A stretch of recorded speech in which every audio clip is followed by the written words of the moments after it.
ज्ञानाञ्जनशलाकया चक्षुरुन्मिलितं येन तस्मै श्रीगुरवे नमः।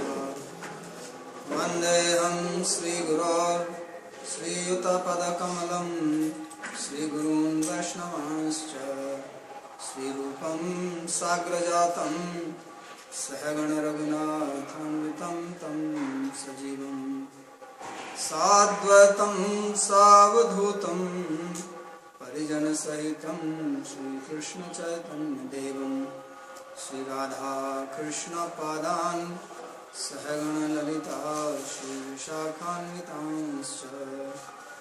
हे कृष्णा करुणा सिन्धो दीनबन्धो जगत्पते गोपेश गोपिका कान्त राधाकान्त नमोस्तुते। तप्त काञ्चन गौराङ्गी राधे वृन्दावनेश्वरी वृषभानुसुते देवी प्रणमामि हरिप्रिये। नमो महावदान्याय कृष्णप्रेमप्रदायिने कृष्णाय कृष्णचैतन्य नामिने गौरत्वसे नमः। पञ्चतत्त्वात्मकं कृष्णं भक्तरूपस्वरूपकं भक्तावतारं भक्ताख्यं नमामि भक्तशक्तिकम्। श्रीकृष्ण चैतन्य प्रभु नित्यानंद श्री अद्वैत गदाधर श्रीवासदि गौर भक्तवृंद। हरे कृष्णा कृष्णा कृष्णा हरे हरे हरे राम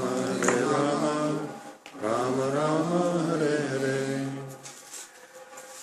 जन्माद्यस्य तोन्मयादितरतश्चार्थेषु भिज्ञस्वराट् तेने ब्रह्म हृदय आदि कवये मुह्यन्ति यत्सूरयः।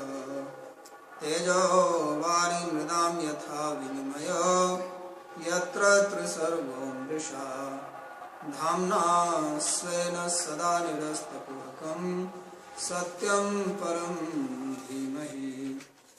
नारायणं नमस्कृत्य नरं चैव नरोत्तमं देवीं सरस्वतीं व्यासं ततो जयमुदीरयेत्। स्वस्ति अस्तु विश्वस्य खलः प्रसीदतां ध्यायन्तु भूतानि शिवं मिथो धिया। मनश्च भद्रं भजताददोक्षजय आवेश्यतां no मतिरप्यहेतुकी।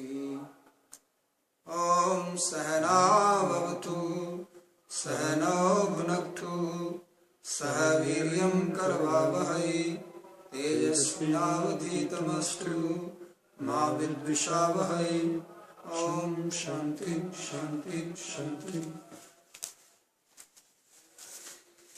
Reading from Srimad Bhagavatam, Canto 6, chapter number 11, verse 24. This is description of the battle between Devas and Asuras. Devas are headed by Indra and Asuras by Vritrasura. So we read how Vritrasura, he chased away all the Devas. They were so scared of him that they left the battlefield. And although Indra was trying to stop them, but nobody listened to him. So everybody flee away. And then Vritra, he was attacked by Indra. It did not do any harm to him. So then Vritrasura, he was speaking and he was chastising Indra for killing Vishwarupa and explaining that how sinful act it was, that even the Rakshasas, they will criticize his behavior and action. And then he said that Indra should kill him so that he can go back to the Lord quickly. And he should not fear that he will be a failure, not successful. But after speaking all this, then he just starts praying to the Lord. He's not so much concentrating or bothered about Indra. So he prays in this verse, Aham harer tav padayaka mula dasanudaso bhavitasmi bhuyah manasmare tasu pater gunaste granita vakarma karotu kaya. He is as if seeing the Lord directly. He is addressing. He says, Oh Hare, O Lord Hari, I just want to be servant of your servant, those who are performing service to your feet, and let me again be situated in that position. You are the master of life. Let my mind remember you and my speech describe your qualities and my body engage in devotional activities to serve you. So this is a very nice prayer which we will speak through more verses. So he specifically says that he wants to be Dasa and Dasa. He does not just want to be a Dasa, a servant, but a servant of servant, because in the previous life he was Chitraketu and he realized that just being a servant can sometimes make him proud, because he got the darshan of Lord Sankarsana directly and he was blessed, and then he asked for this air chariot in which he was going around singing the glories of the Lord, surrounded by beautiful apsaras. And in that state he saw Lord Shiva sitting in the midst of the sages, Parvati on his left. So he made fun of Lord Shiva. So he is now saying that I don't want to be servant, but I want to be servant of servant. Aham hare tav pade kamuni dasan dasu bhavtasam bhuya. That bhuya means again, because he got cursed by Parvati.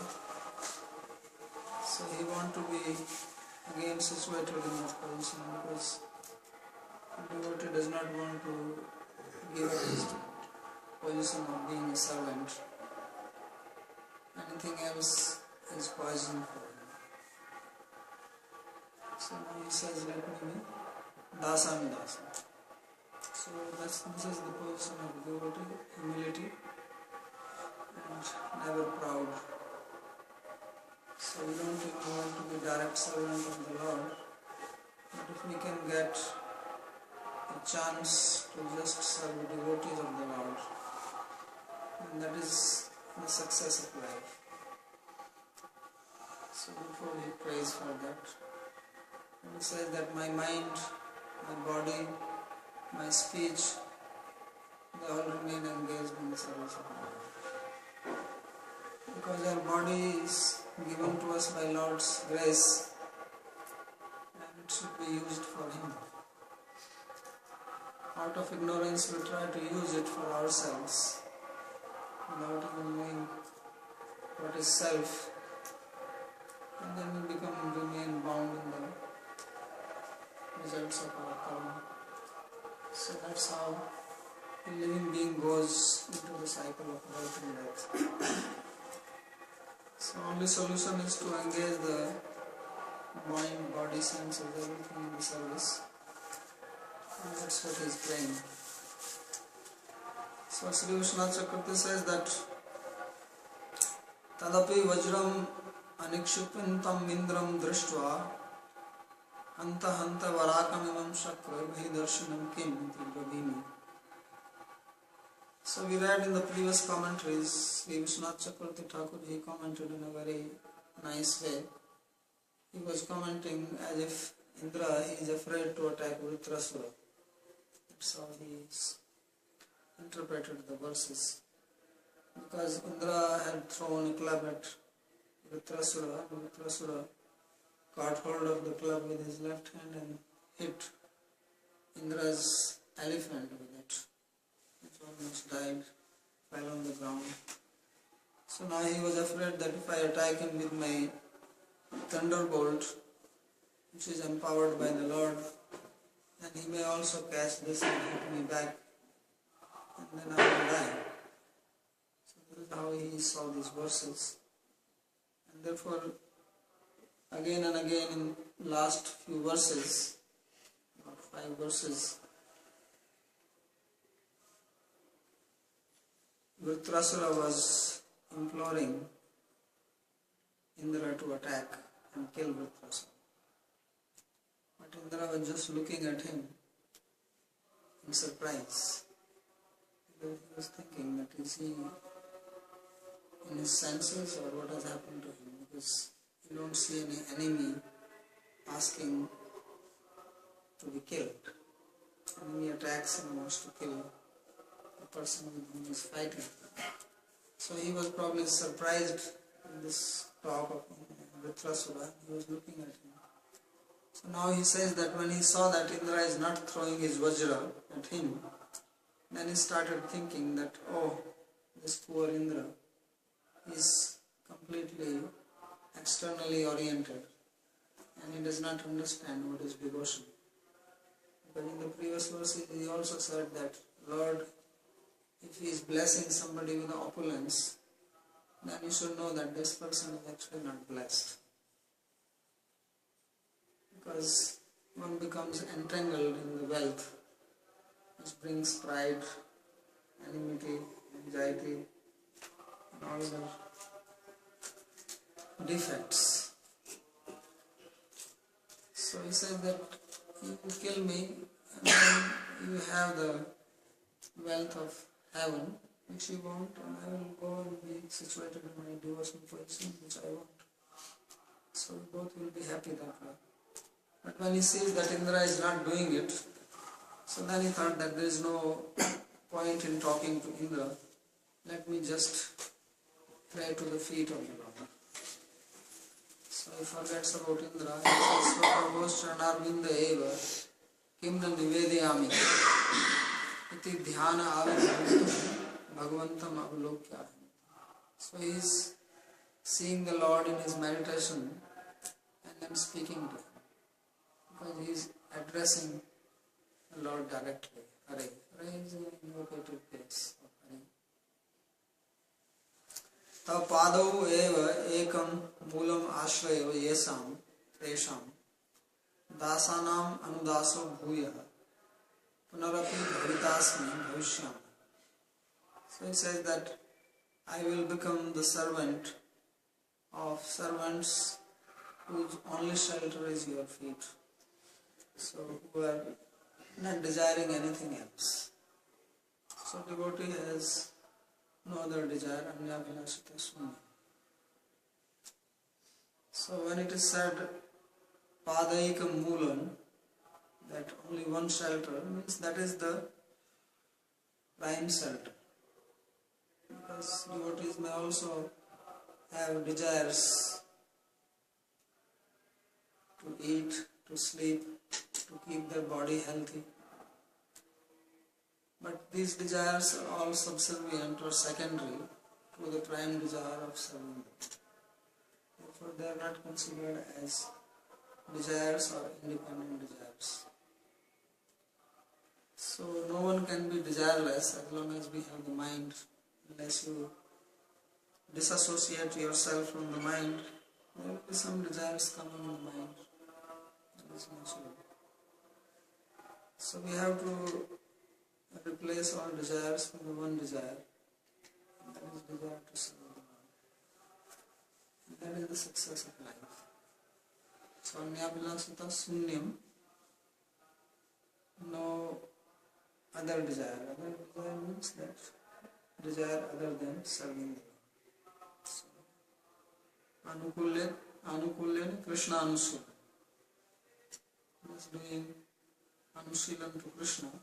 Our activities, all our activities, with our mind, body and speech, while awake, or dreaming, whether we accept something or reject something, we create something or destroy something, this would also be related to Krishna and favorable, which means only doing some action which will bring pleasure to the Lord. So this is the goal of life, and if we can do that, then that is success. Every other endeavor will just be a failure. Sooner or later it will only bring problem, entanglement, trouble, nothing else. So therefore he says, Padaika Moolam. So this Padaika is important, because sometimes we also take shelter of the Lord and take shelter of so many other things. So Dasa Nam Anudaso Bhuya Punarapi Bhavitasmi Bhavishyami. I will become Kim Tatra Kiyan Vilambo Vartate Tam Kripaya Kathe. So as if he is asking the Lord that what is the delay in this? Please tell me. Why that I have to remain without doing service to you, without the association of the devotees? Utkantaya jarjari bhuto asmiti bhava. So we have to have this eagerness. Utkantha. Kantha means neck. It's like if you are waiting for someone to come and you always look to that side with your head up. Especially if there is some obstruction on the way, some other houses are there, then you raise your eyes, head, neck, everything up to see if he is coming or not. If you are in the house, somebody rings the bell and you immediately run, maybe that person has come. Or you hear somebody's sound from the footstep, so you very eagerly await. So that is called Utkantha. So we have to have eagerness like that. We have eagerness for many things. We make some small plants and we are very eager about those plants. For some money, for some house, or for some other arrangement.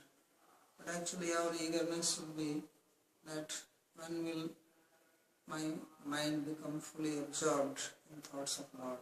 And when I chant, I will become completely oblivious of everything else. My mind will not wander. I will become absorbed. This should be the eagerness. And he is saying that Manas Maret Asupater Gunamste Gurnita Vak Karma Karotuka. So that kind of eagerness we should have. Then our life is successful. Because ultimately it is in the hands of the Lord. It is He who grants Bhakti. It's not something which is because of my efforts, but I still make an effort. I make an effort, I try, eagerly waiting for that grace. So that's what he says, Hanta Hanta. Varakamim Sakram Darshanam. So you can imagine, we don't have experience of bhakti, so we don't have eagerness. But if you have wealth, suddenly you get a lot of money and you lose it suddenly, then you will be very eager to have it again. So he was a devotee before.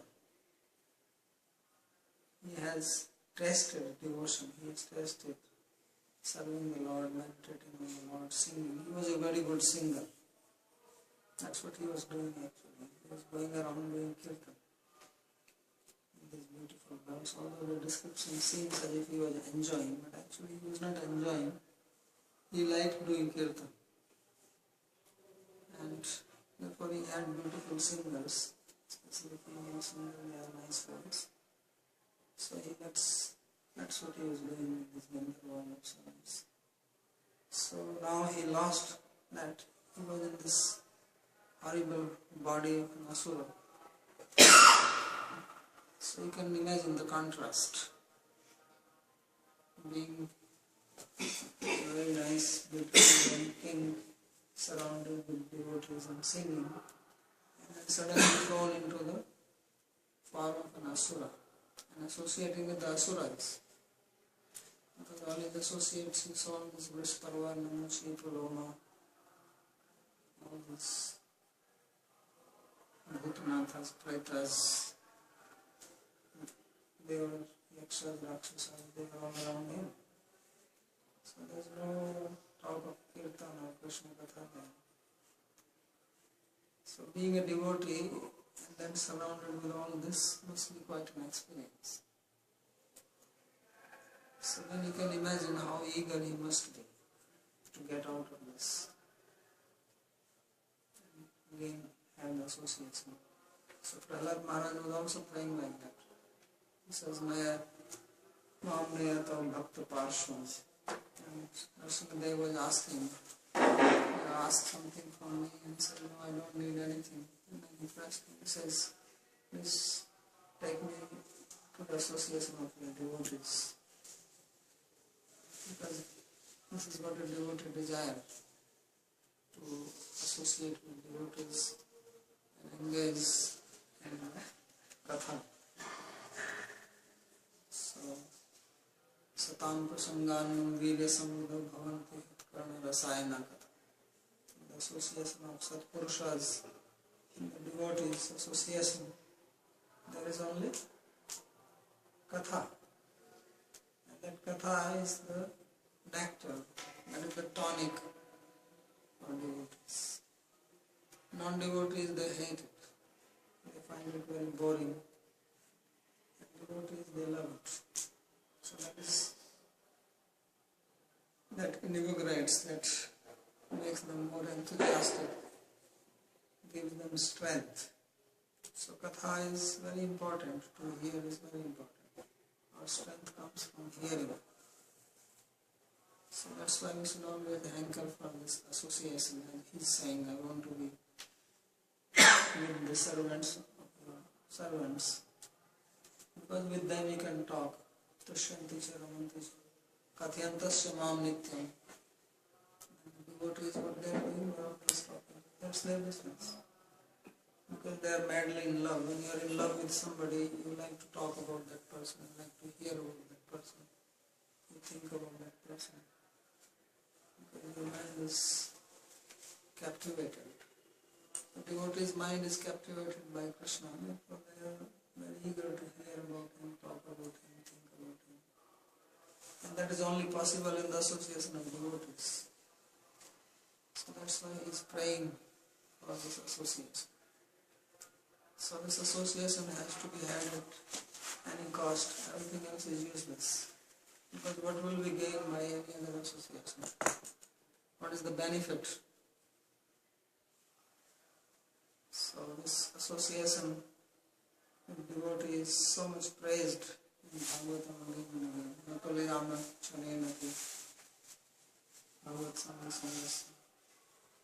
But we do not, even a moment's association with the devotee cannot be compared. No Swargam, no Purana, with heaven or even moksha. Because what is the use of being in heaven if there is no devotee? What is the use of moksha if you cannot serve the Lord? It is meaningless. Because what is the life without love? If there is no love in your life, you can have everything. That's why there are so many people, they are rich, but they are frustrated. Because they are very proud, all their family members have everything, they don't care for each other. So there is no love. That's what money does. And then everybody is afraid of another one. This person can have more money, become more powerful, or snatch away my money. So all the enmity comes from that. That's why Indra is always in trouble. He's always scared, first of all. Even when somebody is not trying to take away his position, he's scared. Anytime somebody does some pious activity here on the earth, then he starts losing his sleep. He's going to lose his throne. So politicians are like that. Kings were also like that. Always fear that somebody can throw them away from their position. You always see the stories. If you see the stories in the palaces, what happens there. Outside, this news may not come out, but when these people come out, and they put up a nice show. But what goes inside the palace, and then the people who are there, they know that all kind of anxiety floats there. Outside they look like as if they are enjoying so much. But really speaking, it's not like that. That's why I said that I don't want Rasadipathyam. Not Krishna Rasadipathyam. I say I don't want all this. So we only want service, and if for service those things are needed, then that's all right. Otherwise, nothing has value. So this is the only thing to be desired. This is what Chaitanya Mahaprabhu said, that I am this Gopi Bhakti Parikamani or Dasa. So, Naham Vipro na Chandrapati na Pi Vishwan Sudra Naham Vani na Chandrapati na Vanastayate Canto Namitabde Gopi Bhakti Parikamani or Dasa. So we don't have any other identity. Our identity is only this. This is what we have to always remember. Otherwise we become independent, and that is the root cause of all problem. Think I am independent, and then Maya is with you. So that's when Maya attacks. And when we think we are servant, then Maya Parati, Maya goes away, Valajamana, cannot come in front of the Lord and His devotees.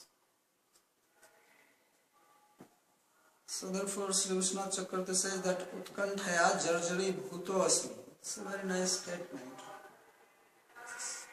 It's difficult to translate it in English, exactly to convey the sentiment. Jarjari means Jarjar.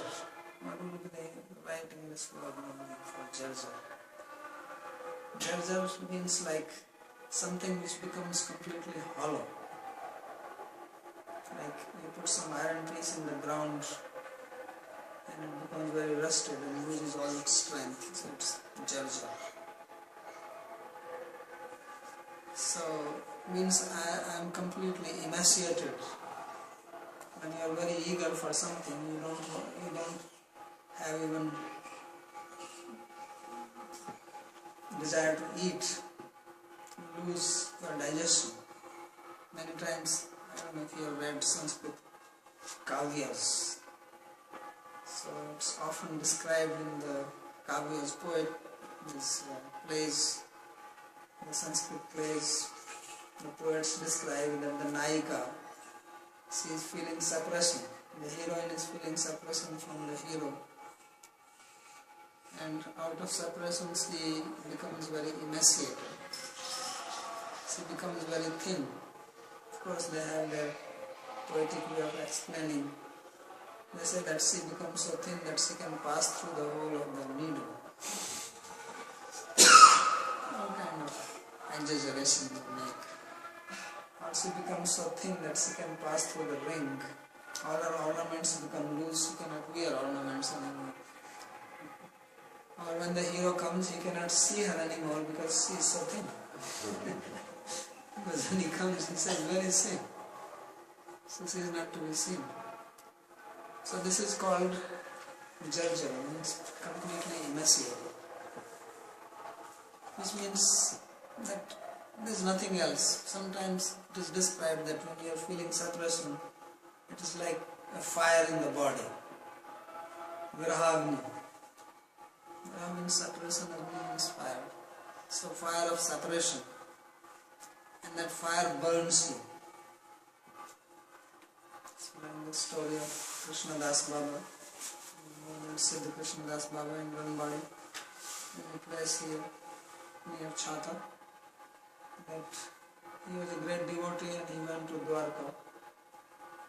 He got this stamp because devotees of Lord Dwarkanath, they have a stamp on their body, a chakra. So when he came back, then he got in the dream that Radharani is rejected because he used to do all this Astkali meditation. And he was not able to meditate and have the vision of the Lord. And he was told that you have joined the camp of Rukmani, so you are no more my Parshva, camp.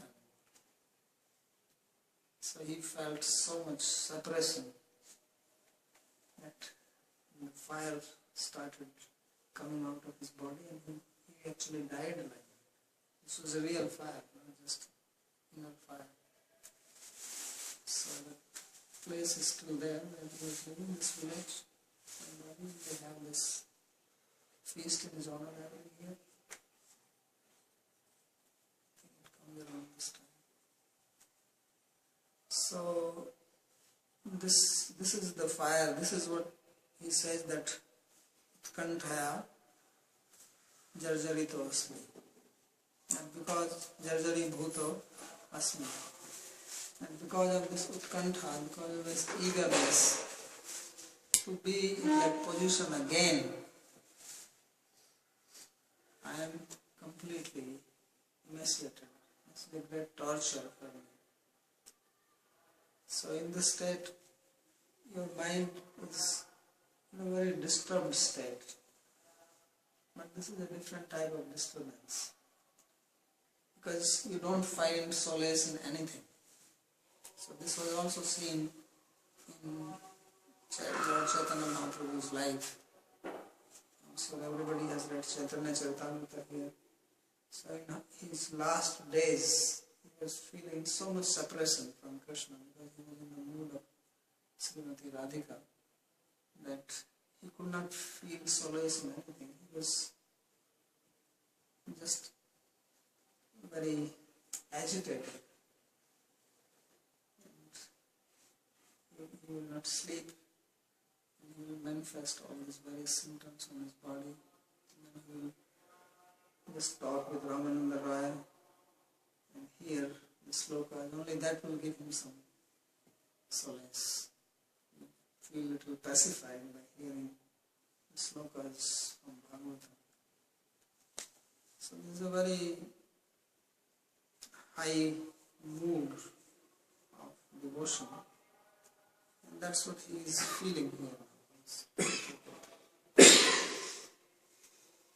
Nanu avilambenaiva tvamaham esha eva atmasat karomi swabhishthan varan vrinu itya. So as if Lord is telling him that very soon I am going to get you back. Atmasat actually means just like taking within me. Like when we eat food, it is also like Atmasat. Atmasat. Atma means self and Sat means being. So if you take it within yourself, the food becomes one with you. So like that Lord is saying that Avilambenaiva Pamaham Esha Eva Atmasat Karami, that I was going to get you. So you ask your desirable boons. Abhishtan, Varan Vrunu, what do you want? So then he asked for this. Mano mama supatehe prananathasya tav prananatham tvam smarata. So he is calling him as Asupate. Asu means life air. And just from this only we have the word Asura. So Asura means those who are only absorbed in the body, in the life, materialistic person basically. And here he is calling the Lord as Asupata, that you are the master of my life. Means my life is in you. So I am already in you. So what is my first desire? That my mind always remain absorbed in me. You are my Prananath. So Prananath is a word which is used in Indian poetry, Indian songs for husband, for lover. The beloved will call the lover as Prananath, because we cannot live without the lover. So Prananathasya tava Prananatham tvam smaratu. We always remember you. So this is the essence of Bhakti. Just having the mind fixed on the Lord. This is in one word, as Krishna says, Manmana Bhavmad Bhakta. So Manmana is the essence. Yena kena prakarane mana Krishna niveshayat. So our other mind absorbed in Krishna. That is the essence. Because we are wherever our mind is. If we are sitting here and our mind goes somewhere else, then that's where we are. We don't hear anything what is being said. So if mind is fixed on Krishna, then we are with Krishna. We may be here physically or somewhere else, but we are with Krishna because our mind is with Him. So this is the essence.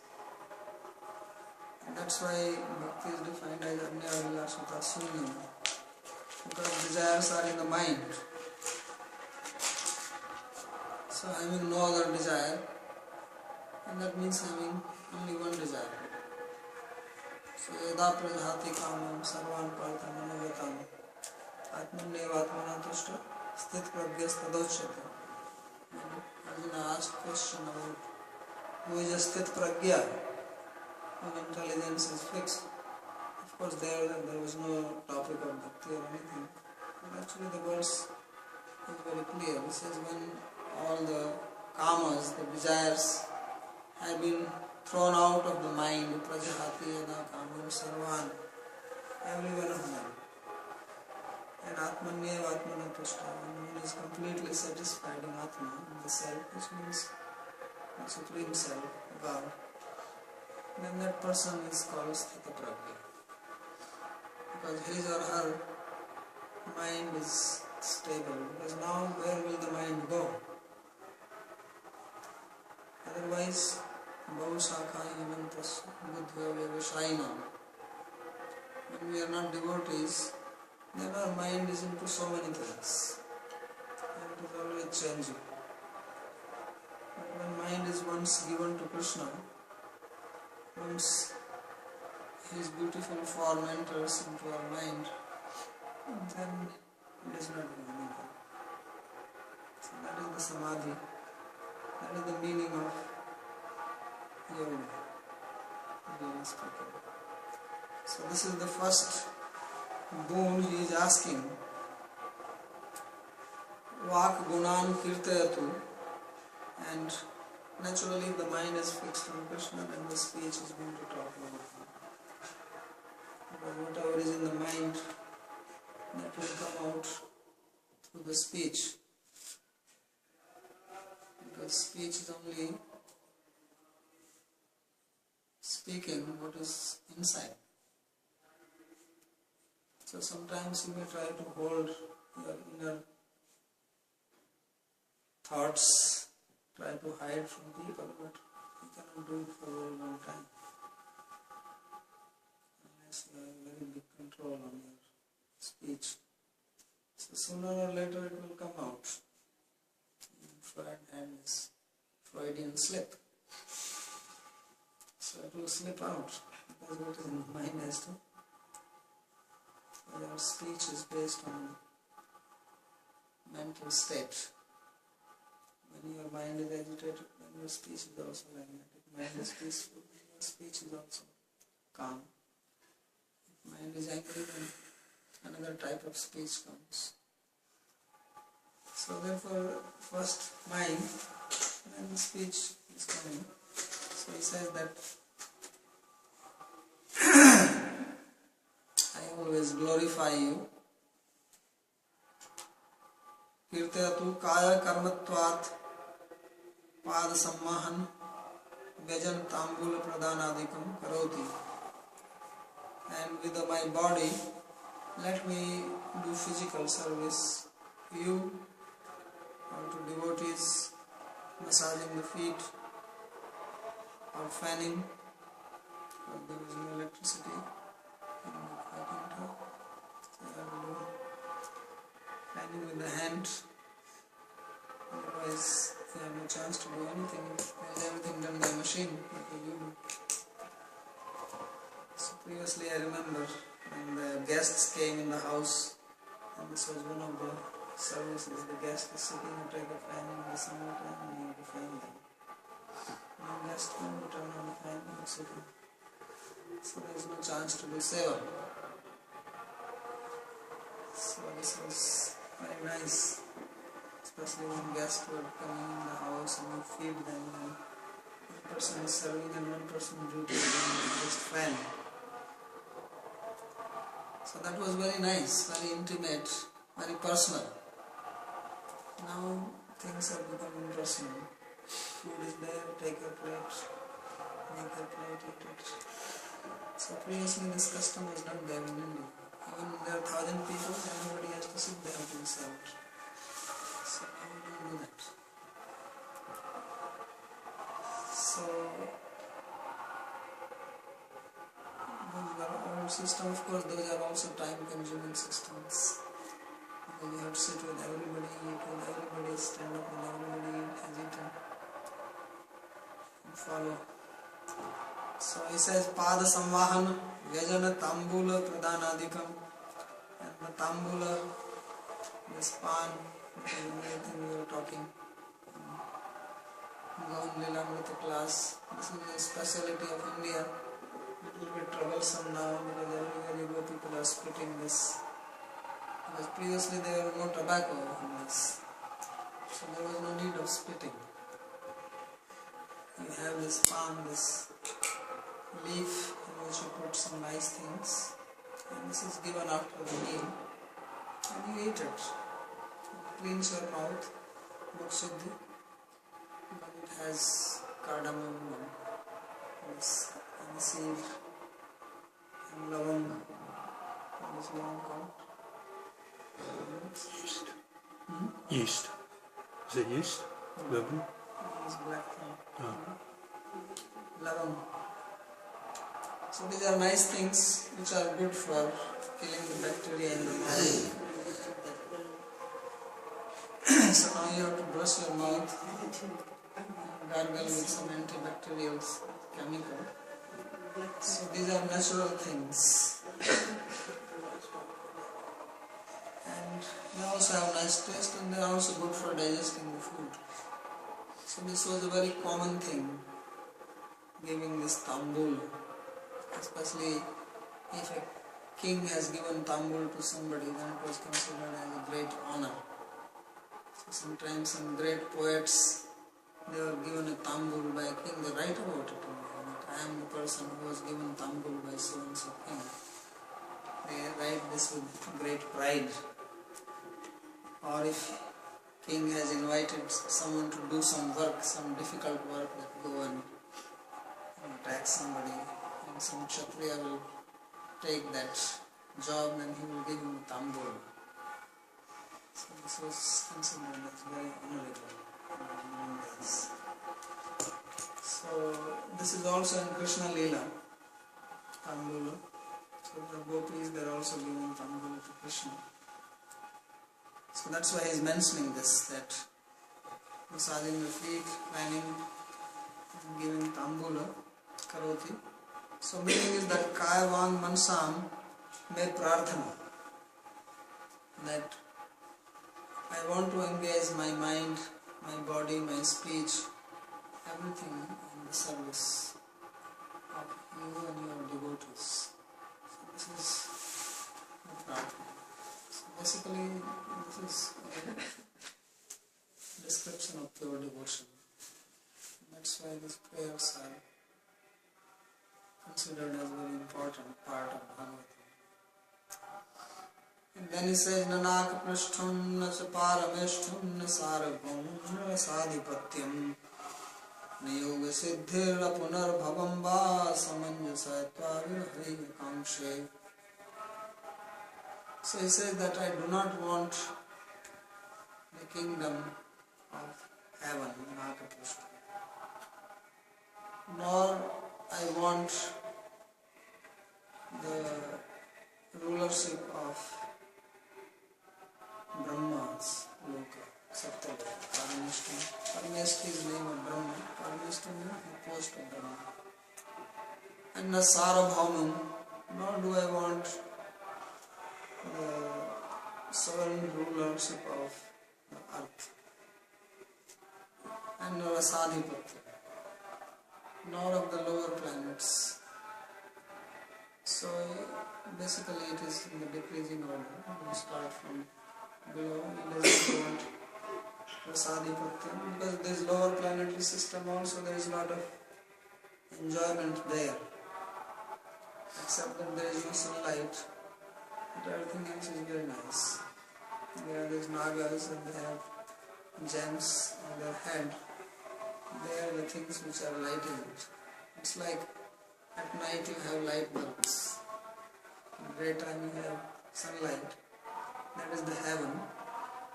And Rasadhipatyam, this Rasatala, this Atal Vital Sutal, this lower planetary system, they are like heaven in night.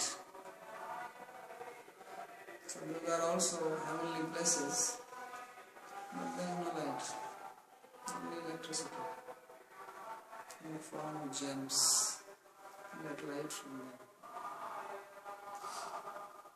So he says, I don't want that, and I don't want unobstructed rulership of the earth, give me the whole earth, nor heaven, so Purvasva, and above that Brahmaloka, don't want that, none of these things. Na yoga siddhir, I don't want the perfection of yoga, becoming small, big, flying in the air, none of these things. And then apunar bhavanga, nor even liberation, if I do not have devotional service, virahiya tva, without you. That means if I have to get these things without you, without devotion, without Lord, without the association of devotees, then I don't want any of these things. So, because what is the use of all these things? We are again in the same trouble. Because if one is not devoted to the Lord, then envy, lust, greed, delusion, all these things will come. They will not leave you. So even that heaven will become troublesome. We have seen in case of Indra. So he is also running for his life. Many times he has to run from it. So he says, I don't want this. Nanu tubhyam swarga pvargadini sarvani eva phalani dadami grihana. So Lord is saying to him that I am giving you all the fruits in the form of heaven, liberation, because people perform various pious activities, dharmic activities to go to heaven. Mainly there are two paths, Kanda, Gyan Kanda, path of karma, path of jnana. So either one wants material happiness or one wants liberation. So he says, I give you both. You want material happiness within the material world, I give you. You want to get out of it, you want liberation, you want to have Brahmananda, I give you that also. So when he heard it, he started beating his head. So he writes. Srimad Chakravarti Thakur is very graphic sometimes. So he says, Sasivar dhunanam na. He was beating his head. No. I don't want that. So he's shaking his head, beating it. And he says, no, Therefore he says, Nanaka Prishtam, as a Paramishtam, Sarabhamam, Rasadipatyam. Everywhere he says, Na Yoga Suddhira Punarbhavam. So he says, none of these things. So Nakaprishtam Swargapadam. Nakaprishtam means the place of heaven. Tvatvam Virahiya Tapta Tad Virahena Mam Prana Ujvalanti. So he says, without you I don't want. Because if you are not there, then I have this fire inside me. I cannot be peaceful anyway. If you are hungry, then what you want is food. Suppose you are very, very hungry, then we can give you a nice throne to sit and very comfortable position, listen to music, watch TV, but no food. So he said, no, I don't want all these things. If I cannot get food, first thing is bring food, then it's alright. But if I have to get food without this, then I prefer food and not these things. But if I can have food and this, then I am accepting it. So he says that Virahiya, without you, I don't want. Because if there is a fire of hunger inside you, then what is the use of sitting in a nice sofa? You are still hungry.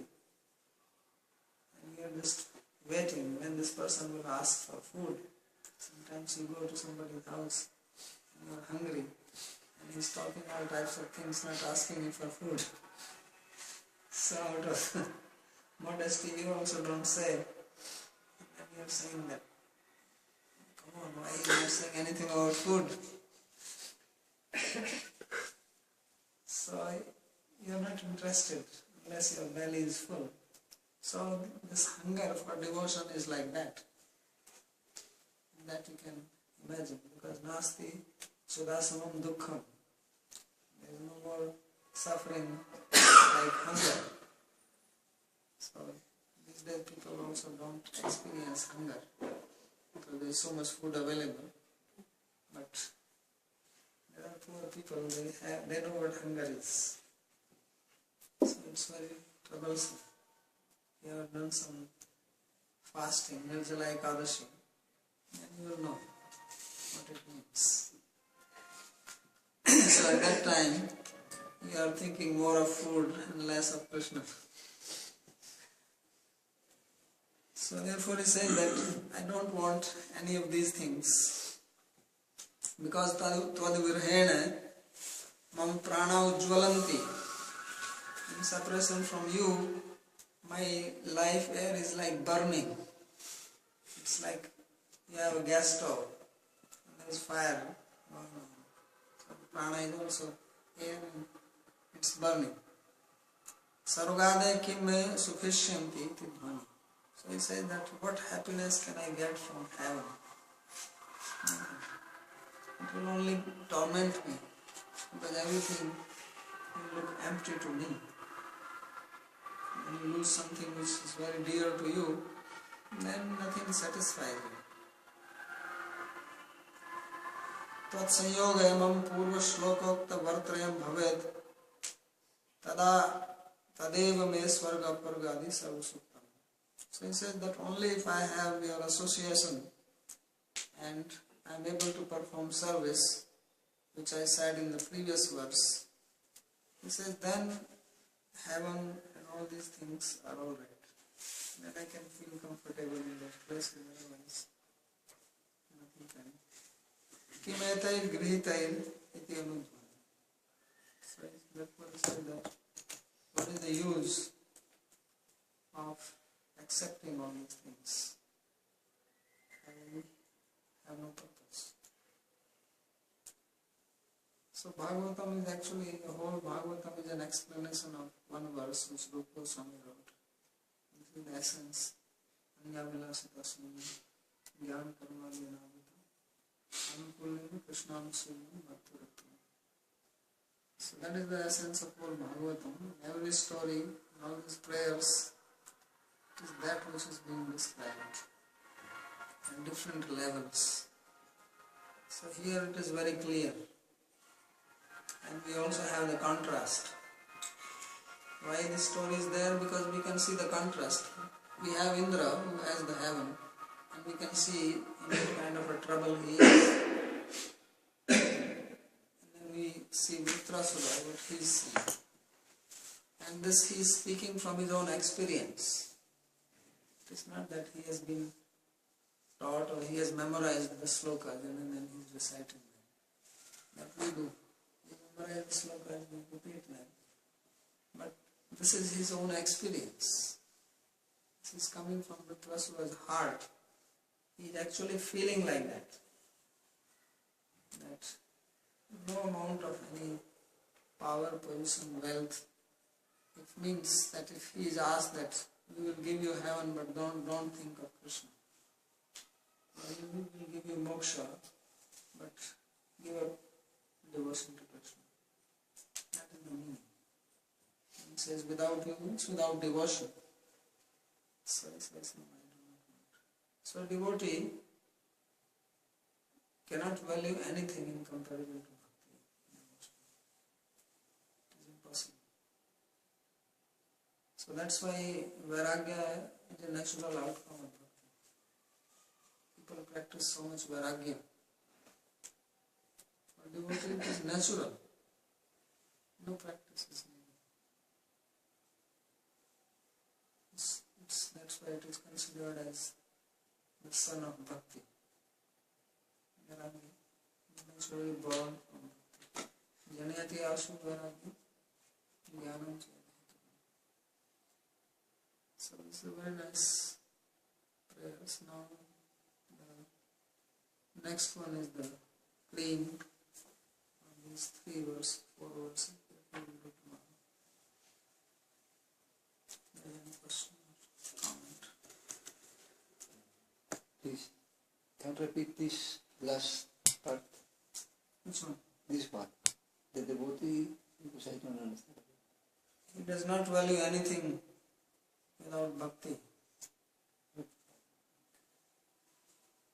You are given kingdom of heaven, but not allowed to perform devotional service. Will you accept? No devotee wants that.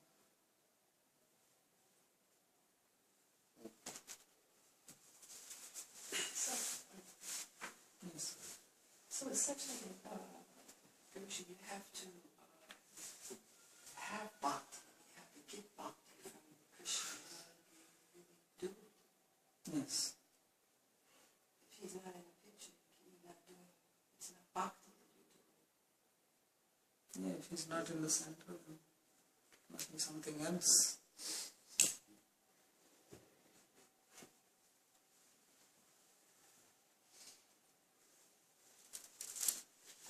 Yes. I say the desire is spoken about in many paths, as being one of the major obstacles. But I haven't seen anywhere that has given the kind of specification that Rupa Goswami has given in this verse, the Anya Abhilasha Shunyam. And one of the implications seems to be that desire is inevitable. That in fact desire cannot be eliminated altogether, and that's not even the problem. The problem is this other desirousness. So it creates a whole different psychology. Yeah, so bhakti psychology is different because, as you say rightly, you cannot get rid of desires. So therefore what they try to do on the other path is that they try to get rid of the mind, which is the source of desire. So if you read Yoga Sutra, then it says Yoga Chitta Vritti Nirodha. Chitta means mind and Nirodha. Vritti means making the mind blank, which means you disassociate with the mind, because as long as you are associated with the mind, some vrittis are going to come in it. It's impossible. You look at something and vrittis from over here, something, and all your senses have to be in contact with something. So some vritti will be formed. So they're dissociated. That's what Nirvikalpa Samadhi is.